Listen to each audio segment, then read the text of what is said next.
Hello बच्चों, आइए आज आपके पाठ बहुपद में हम सीखेंगे किसी बहुपद के शून्यकों और गुणांकों में संबंध।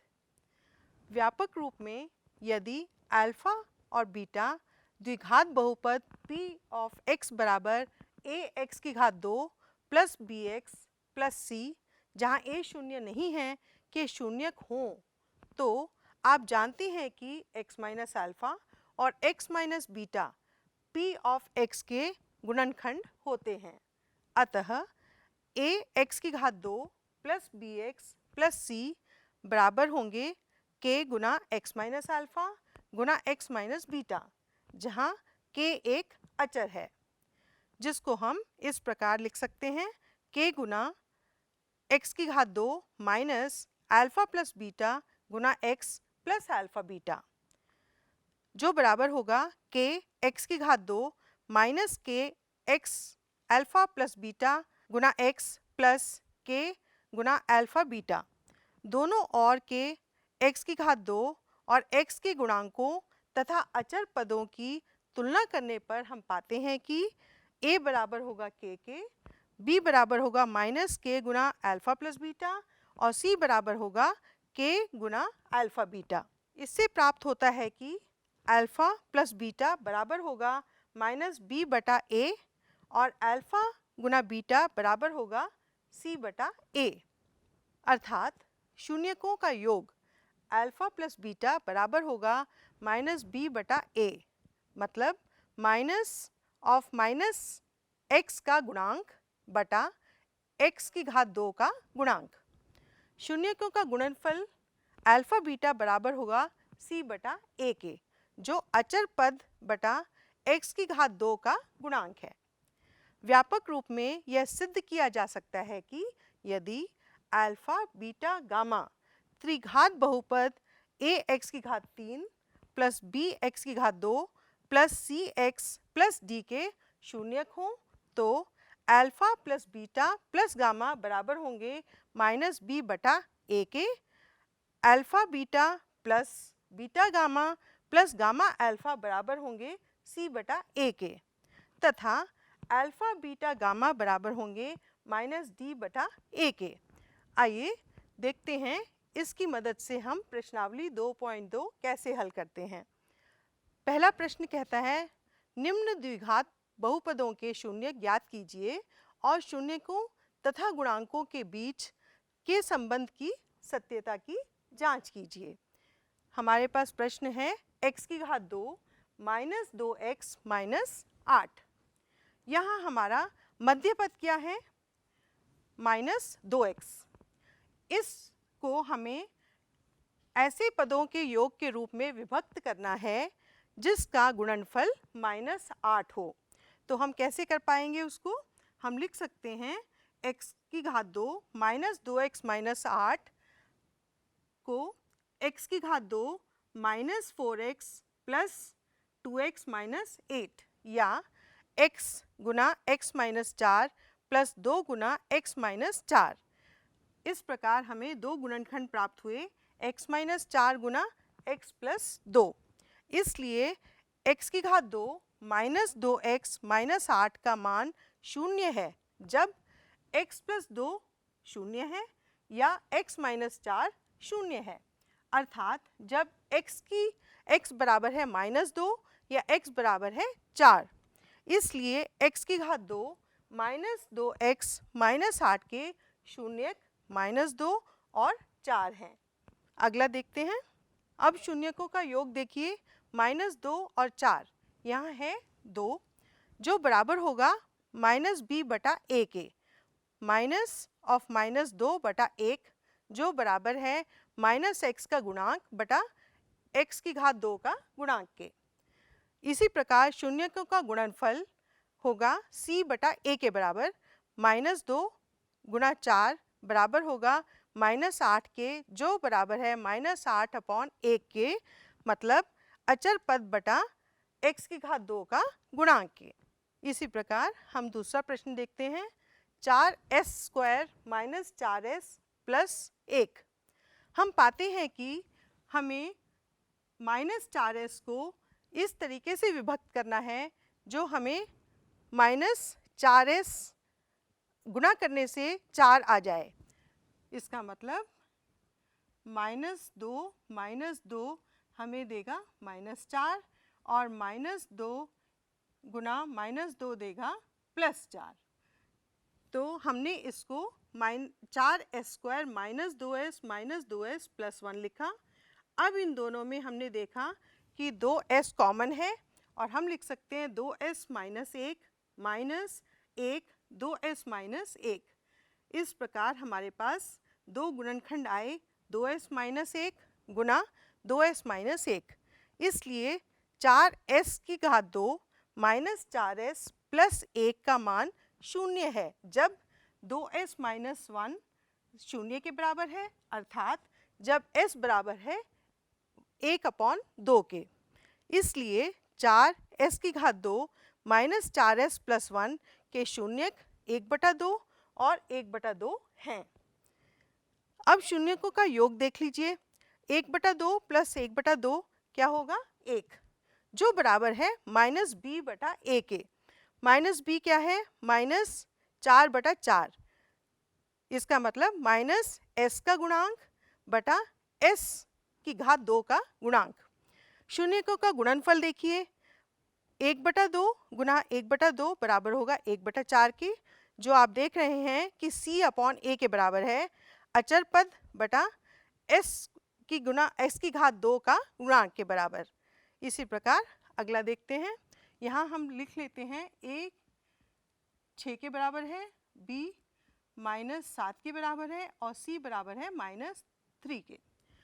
हम पाते हैं 6x² - 7x + 3। -7x को हमें ऐसे विभक्त करना है जो हमें -9x + 2x के रूप में हम लिख पाएँ। 6x की घात 2 -9x + 2x - 3। पहली दो में हम देखते हैं क्या कॉमन है? 3x। हमें मिलेगा 2x + 3 प्लस इन दोनों में एक कॉमन है तो 2x - 3। हमारे पास दो गुणनखंड आ गए 3x + 1 और 2x - 3। इसलिए 6x की घात 2 -7x - 3 का मान 0 है जब 3x + 1 0 है या 2x - 3 0 है, अर्थात जब x बराबर है -1/3 या x बराबर है 3/2 के। इसलिए 6x की घात 2 -7x - 3 के शून्यक क्या होंगे? -1/3 और 3/2। अब शून्यों का योग देख लेते हैं। यहाँ पर -1/3 + 3/2। यहाँ देखिए हम इसको हल कर लेते हैं। -2 + 9 ये बराबर होगा हमें 7/6 के। जो आप देख पा रहे हो 7/6 ये कैसे मिलेगा? -b/a -b -7/a। a क्या है हमारे पास? 6। तो आपने देखा ये दोनों बराबर हैं। ऐसे हम सिद्ध करते हैं इनके संबंध। शून्यकों का गुणनफल देखिए। -1/3 गुना 3/2 -1/3 गुना 3/2। 3 कैंसिल हो गया और हमें मिला -1/2, जो आप देखोगे कि c/a के बराबर होगा। आप देखिए c क्या है हमारे पास? -3 और a क्या है हमारे पास? 6। आप देख सकते हैं दोनों में -1/2 आया। इसका मतलब अचर पद बटा x की घात 2 का गुणांक। इस तरीके से हमने देखा कि शून्यकों का योग -b/a के बराबर आया और शून्य का गुणनफल c/a के बराबर आया। अगला देखते हैं। 4u² + 8u। इसमें हमारे पास कॉमन है 4u, तो दो गुणनखंड हुए 4u और u + 2। इसलिए 4u की घात 2 + 8u का मान 0 है जब या तो 4u 0 के बराबर हो या u + 2 0 के बराबर हो, अर्थात जब u 0 हो या u - 2 के बराबर हो। इसलिए 4 u की घात 2 प्लस 8u के शून्यक या तो 0 या -2 हैं। अब शून्यों का योग देखिए, योग होगा 0 प्लस -2 जो -2 के बराबर है, और हम इसको -b/a भी लिख सकते हैं। यहाँ हमने देखा a 4 है, b 8 है और c नहीं है तो 0 है। अब आप देखिए -b/a -8/4 कितना हुआ, -2 के बराबर। इसका मतलब -u का गुणांक बटा u की घात 2 का गुणांक। यहाँ शून्यकों का गुणनफल हमने देखा कि 0 गुना -2 जो 0 के बराबर है, इसको हम लिख सकते हैं c/a के। हमने देखा c 0 है और a की वैल्यू 4 है, तो ये भी 0 के बराबर हुआ। तो 0/4 अचर पद बटा u की घात 2 का गुणांक के बराबर है। अगला देखते हैं, इसमें है t की घात 2 माइनस 15। अब इसको बच्चों हम कैसे लिख सकते हैं, हमने पढ़ा है a square minus B square को हम क्या लिख सकते हैं, a प्लस बी गुना a माइनस बी। इसके प्रयोग से हमने इसको यहाँ पे लिखा t की घात 2 माइनस वर्गमूल 15 की घात 2, जिसको हम लिख पाएंगे t माइनस वर्गमूल 15 गुना t प्लस वर्गमूल 15। इसलिए t की घात 2 माइनस 15 का मान 0 है जब या तो t प्लस वर्गमूल 15 0 है या t माइनस वर्गमूल 15 0 है, अर्थात जब x का मान माइनस वर्गमूल 15 है या x का मान वर्गमूल 15 है। इसलिए t की घात 2 माइनस 15 के शून्यक माइनस वर्गमूल 15 और वर्गमूल 15 हैं। अब शून्यकों का योग देखिए, यहाँ माइनस वर्गमूल 15 प्लस वर्गमूल 15 0 हुआ, जो हम -b/a लिख सकते हैं। देखिए a है 1, b 0 और c है -15। इसमें आप -b/a, -b कितना है, -0/a, वो हो गया 1, तो -t का गुणांक बटे t की घात 2 का गुणांक। तो बच्चों हमने देखा शून्यकों का गुणनफल हम कैसे निकाल सकते हैं, माइनस वर्गमूल 15 गुना वर्गमूल 15 जो बराबर होगा -15 के, जो -15/a के बराबर है, मतलब अचर पद बटा t की घात 2 का गुणांक के बराबर। अगला देखते हैं, ये हमारे पास प्रश्न है 3x की घात 2 माइनस x माइनस 4, जिसको हम देखिए इसके बराबर अगर इनको कंपेयर करें तो a की वैल्यू आएगी 3, b की आएगी -1 और c की आएगी -4।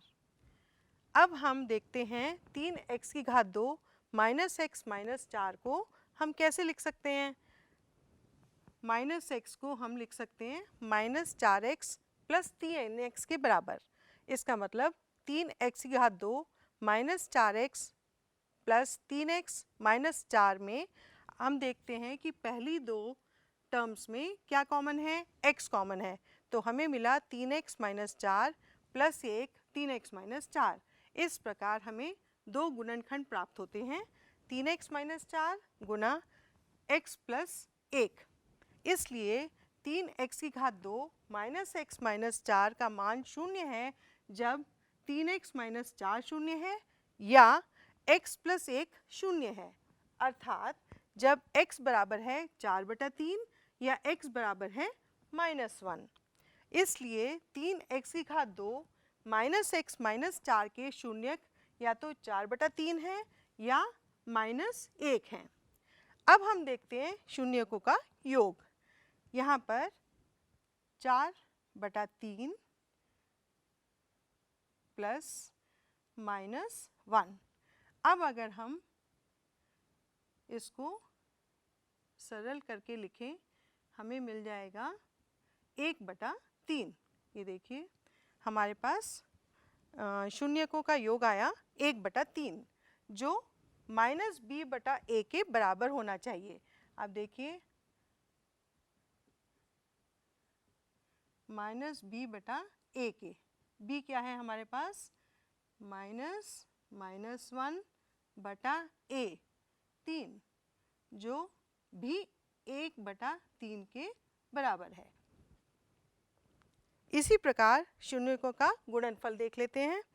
4/3 गुना -1 जो है -4/3 के बराबर। हमें ये भी पता है कि अल्फ़ा गुना बीटा बराबर होना चाहिए c बटा a के। c क्या है हमारे पास? -4 और a क्या है? 3। इस प्रकार आप देखोगे कि शून्यकों का गुणनफल उनके बराबर आ रहा है। -4/3 बराबर है अचर पद बटा x⁻² का गुणांक के बराबर। अब हम अगला प्रश्न देखते हैं।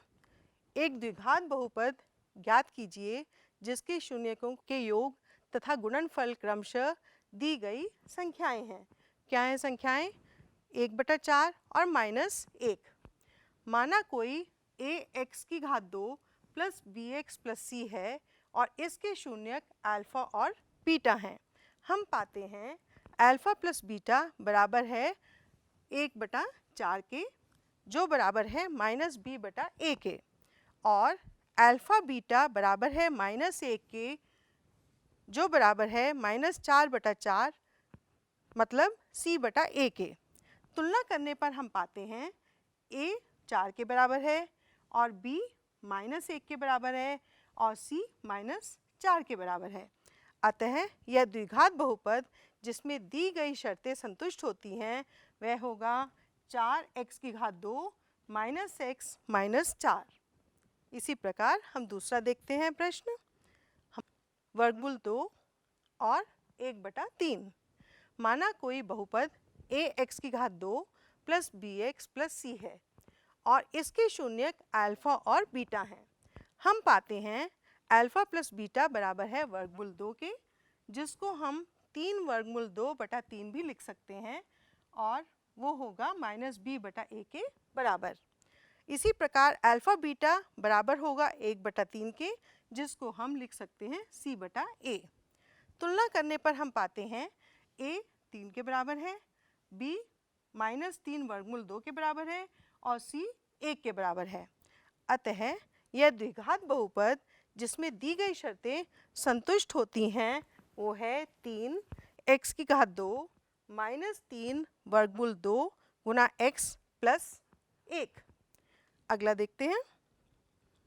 यहाँ पर संख्याएं हैं 0 और वर्गमूल 5। माना कोई बहुपद ax⁻² plus bx plus c है और इसके शून्यक अल्फ़ा और बीटा हैं।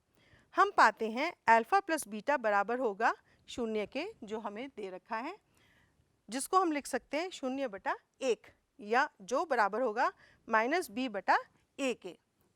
इसी प्रकार अल्फ़ा इंटू बीटा जो बराबर होगा वर्गमूल 5 के, जिसको हम लिख सकते हैं वर्गमूल 5/1 मतलब c/a के बराबर। अब हम इनको तुलना करते हैं और पाते हैं कि a बराबर है 1 के, b बराबर है 0 के और c बराबर है वर्गमूल 5 के। अतः वह द्विघात बहुपद जिसमें दी गई शर्तें संतुष्ट होती हैं वह है x⁻² प्लस 0 गुना x प्लस वर्गमूल 5। अब अगला देखते हैं। यहाँ पर दोनों संख्याएं 1 हैं। माना कोई बहुपद ax⁻² plus bx plus c है और इसके शून्यक अल्फ़ा और बीटा हैं। हम पाते हैं कि अल्फ़ा प्लस बीटा 1 के बराबर है, जिसको हम लिख पाएंगे 1/1 जो -b/a के बराबर है। अल्फ़ा गुना बीटा बराबर है 1 के, इसका मतलब 1/1 जो हम c/a के बराबर ले सकते हैं। तुलना करने पर हम पाते हैं कि a 1 के बराबर है, b -1 के बराबर है और c 1 के बराबर है। अतः वह द्विघात बहुपद जिसमें दी गई शर्तें संतुष्ट होती हैं वह है x⁻² -x प्लस 1। समझ में आया? चलो अगला प्रश्न करते हैं। यहाँ पर दो संख्याएं हैं -1/4 और 1/4। माना कोई बहुपद ax की घात 2 प्लस bx प्लस c है और इसके शून्यक अल्फा और बीटा हैं। हम पाते हैं कि अल्फा प्लस बीटा बराबर होगा -1/4 के, जो -b/a के बराबर है, और अल्फा गुना बीटा बराबर होगा 1/4 के, जो c/a के बराबर है। तुलना करने पर हम पाते हैं कि a 4 के बराबर है, b 1 के बराबर है और c भी 1 के बराबर है। अतः वह द्विघात बहुपद जिसमें दी गई शर्तें संतुष्ट होती हैं वह है 4x की घात 2 प्लस x प्लस 1। इसी प्रकार हम अगला प्रश्न देखते हैं। यहाँ पर संख्याएं हैं 4 और 1। माना कोई बहुपद ax की घात 2 प्लस bx प्लस c है और इसके शून्यक अल्फा और बीटा हैं। हम पाते हैं कि अल्फा प्लस बीटा बराबर होगा 4 के, जिसको हम लिख पाएंगे 4/1 या -b/a के बराबर। अल्फा गुना बीटा को हम लिख पाएंगे 1 के बराबर, जिसको हम लिख पाएंगे c/a के बराबर। अब हम तुलना करते हैं, हमें क्या मिलता है, a बराबर 1, b बराबर -4 और c बराबर 1। अतः यह द्विघात बहुपद जिसमें दी गई शर्तें संतुष्ट होती हैं वह होगा x की घात 2 -4x प्लस 1। अब हम अगला प्रश्न देखते हैं आपके गृह कार्य के लिए। पहला प्रश्न है द्विघात बहुपद x की घात 2 प्लस 7x प्लस 10 के शून्यकों को ज्ञात कीजिए और शून्यकों तथा गुणांकों के बीच के संबंध की सत्यता की जांच कीजिए। दूसरा प्रश्न है एक द्विघात बहुपद ज्ञात कीजिए जिसके शून्यकों का योग तथा गुणनफल क्रमशः -3 और 2 हैं। प्रश्न 3, बहुपद x की घात 2 -3 के शून्यक ज्ञात कीजिए और शून्यकों तथा गुणांकों के बीच के संबंध की सत्यता की जांच कीजिए। तो बच्चों, हमने आज क्या पढ़ा? हमने सीखा कि यदि द्विघात बहुपद ax की घात 2 प्लस bx प्लस c के शून्यक अल्फा और बीटा हैं तो अल्फा प्लस बीटा बराबर होगा -b/a के और अल्फा गुना बीटा बराबर होगा c/a के। यदि अल्फा बीटा गामा त्रिघात बहुपद ax की घात 3 प्लस bx की घात 2 प्लस cx प्लस d के शून्यक हों तो alpha plus beta plus gamma बराबर होंगे -b/a के और alpha beta plus beta gamma plus gamma alpha बराबर होंगे c/a के तथा अल्फा गुना बीटा गुना गामा बराबर होंगे -d/a के। तो बच्चों, आशा करती हूँ आज आपको ये पाठ समझ में आया होगा। Thank you.